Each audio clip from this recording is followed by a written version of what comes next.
एक बड़ी खबर बिहार के सुपौल जिला से आ रही है। शिक्षा और समाज सुधार की दिशा में एक बड़ा कदम उठाते हुए अमीर शरीयत फैसल वली रहमानी साहब ने मिथिला वर्ल्ड स्कूल का दौरा किया है।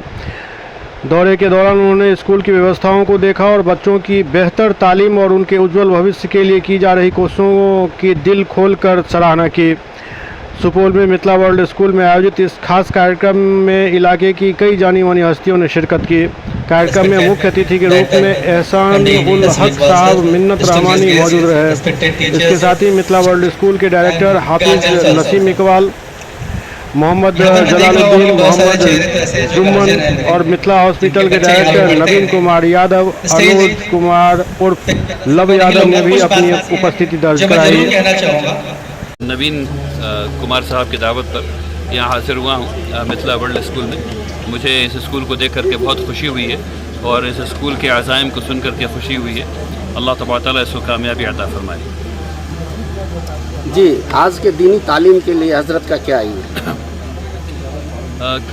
असल में इस्लाम में तालीम जो है वो यूनिवर्सल है और इस्लाम इस बात की दावत देता है कि हर चीज़ की तालीम हासिल की जाए। हर वो चीज़ जो इंसान के लिए नफ़ा बख्श है उसे सीखना चाहिए और ये स्कूल मेरा ख्याल है कि उस काम को करने जा रहा है। तो हम सब लोग बहुत खुश हैं कि इस जगह पर ऐसा स्कूल खुला है, इतना शानदार स्कूल खुला है। अल्लाह इसको कामयाबी अता फरमाए।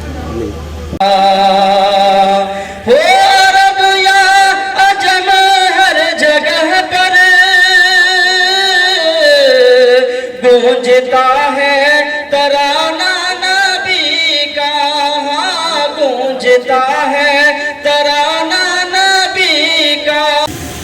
अल्हम्दुलिल्लाहि रब्बिल आलमीन वस्सलातु वस्सलाम अला सय्यिदिल मुरसलीन व अला आलिहि व सहबिहि अजमाइन, अम्मा बाद। मुअज़्ज़ज़ और मोहतरम हाज़रीन, अस्सलामु अलैकुम व रहमतुल्लाहि व बरकातुहू। अल्लाह सुब्हानहू व तआला का एहसान है, अल्लाह का शुक्र है कि अल्लाह तबारक व तआला ने मुझे और आप सब लोगों को, हम सब लोगों को ये तौफ़ीक़ अता फरमाई कि हम लोग इस दुआइया मजलिस में शरीक हो सकें ताकि इस स्कूल की खैर के लिए और अच्छाई के लिए दुआ करें और अल्लाह तबारक व तआला उसका अजर हमें अता फरमाए। सुब्हानल्लाहि व बिहम्दिही, सुब्हानल्लाहिल अज़ीम। अल्लाह सुब्हानहू व तआला की हम्द व सना के बाद मैं शुक्रिया अदा करना चाहता हूँ इस स्कूल के तमाम अरकान का, तमाम मुंतज़मीन का जिन्होंने मुझे यहाँ आने की दावत दी, ख़ासकर जनाब हाफिज़ नसीम इकबाल साहब का और जनाब नवीन कुमार साहब का, जनाब मोहम्मद रशीद साहब का और जनाब अमित कुमार सिन्हा साहब का। आप तमाम हज़रात की मोहब्बत का बहुत बहुत शुक्रिया। अभी दुआइया मजलिस है इसलिए लंबी गुफ्तगू का वक्त नहीं है। मैं सिर्फ 2-3 चीज़ें आपके सामने प्राइमरी स्कूल या प्राइमरी तालीम के हवाले से करना चाहता हूँ। इसमें क्योंकि हम लोग सब लोग यहाँ गार्जियन भी बैठे हैं और ये मालूमात आपके लिए ज़रूरी हैं और स्कूल के मुंतज़मीन भी बैठे हैं, अगर वो भी इनको समझ लें तो हमारे बच्चों की तालीम निस्बतन बहुत बेहतर हो जाएगी। पहली बात तो मुझे इस बात को करूँ उससे पहले मैं ये बताऊँ कि मुझे बहुत खुशी हुई है यहाँ आकर के। मैंने यहाँ स्कूल की बिल्डिंग को देखा है। अल्हम्दुलिल्लाह रब्बिल आलमीन बहुत इत्मीनान बख्श और अच्छा स्कूल बन रहा है। मैं उम्मीद करता हूँ कि यहाँ असातिज़ा भी इतने ही अच्छे आएंगे और क्लासरूम में तालीम भी इतनी ही अच्छी होगी। प्राइमरी स्कूल की तालीम किसी एक नस्ल को बनाने के लिए ज़रूरी है। इसको इस तरह समझना चाहिए कि प्राइमरी स्कूल में यानी 5वीं जमात तक की पढ़ाई अगर आप करवा दें और वो बच्चा 5वीं जमात तक की किताबों को पढ़ करके समझने के लायक हो जाए, शर्त ये है, शर्त 5वीं जमात नहीं है, 5वीं जमात तक की किताबों को पढ़ करके वो समझने लायक हो जाए तो उसकी अगली नस्ल में 90% चांस ये है कि उसका बेटा और बेटी अंडर ग्रेजुएट यानी BA, BSc, MA, MSc करेगा ही करेगा। तो अगर हम लगे और बच्चों को सिर्फ 5वीं जमात तक पढ़ा करके छोड़ दें तो अगली नस्ल जो है वो 90% चांस उसका है कि वो सिक्योर हो जाती है। तो ये स्कूल अभी 8वीं जमात तक पहुंचा है, इसलिए मुझे इससे बड़ी अच्छी तवक्कुआत हैं।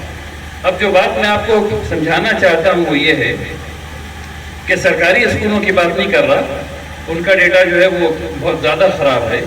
मैं प्राइवेट स्कूल्स की बात कर रहा हूँ। प्राइवेट स्कूल का डेटा कुछ इस तरह दिखता है कि तीसरी जमात में जो बच्चे पास हो रहे हैं उसमें 50.2%, 50.2% बच्चे अपने लेवल की किताब को नहीं पढ़ पा रहे हैं। वो दूसरी जमात से नीचे की किताब भी नहीं पढ़ पा रहे हैं। जो तीसरी क्लास से बच्चे हैं प्राइवेट स्कूल में वो दूसरी जमात से नीचे की किताब नहीं पढ़ पा रहे हैं। हिसाब का हाल ये है कि तीसरी जमात के बच्चे 26% से ज़्यादा बच्चे जोड़ घटाव में घटाव नहीं कर पा रहे हैं, 26% ज़्यादा बच्चे। और अगर पांचवी जमात में इसको देख लें तो 66% से ज़्यादा बच्चे क्या कहते हैं उसको तक़सीम नहीं कर पा रहे हैं। अगर इन बुनियादी चीज़ों को हम लोग ठीक कर लें, बहुत बुनियादी चीज़ें ये सब हैं। जैसे हम लोग पहले ज़माने में पहाड़ा रटवाया जाता था। कुछ चीज़ें हैं जो रटवाई अभी भी जानी चाहिए और कुछ चीज़ें हैं जो समझाई भी जानी चाहिए। तो और जो उसका जो जिसे हम लोग हिंदी में मूल मंत्र कहते हैं वो ये है कि पहले समझाओ और फिर रटवाओ, पहले समझाओ और फिर रटवाओ। समझाने से बात यहाँ और यहाँ रहती है, रटने से बात फौरन वापस आती है। तो दोनों अमल ज़रूरी है। तो जो गुजारिश आप लोगों से करना है वो ये कि पूरे इलाके के बच्चों पर ध्यान दीजिए कि वो प्राइमरी की तालीम जो है वो हासिल कर रहे हैं या नहीं कर रहे हैं, और अगर वो हासिल कर रहे हैं तो उसका जो मकसद है वो हासिल हो रहा है या नहीं हो रहा है। अब हम लोग दुआ करते हैं इंशाअल्लाह। आइए सब लोग दुआ करें। मैं जनाब नसीम साहब की दावत पर और जनाब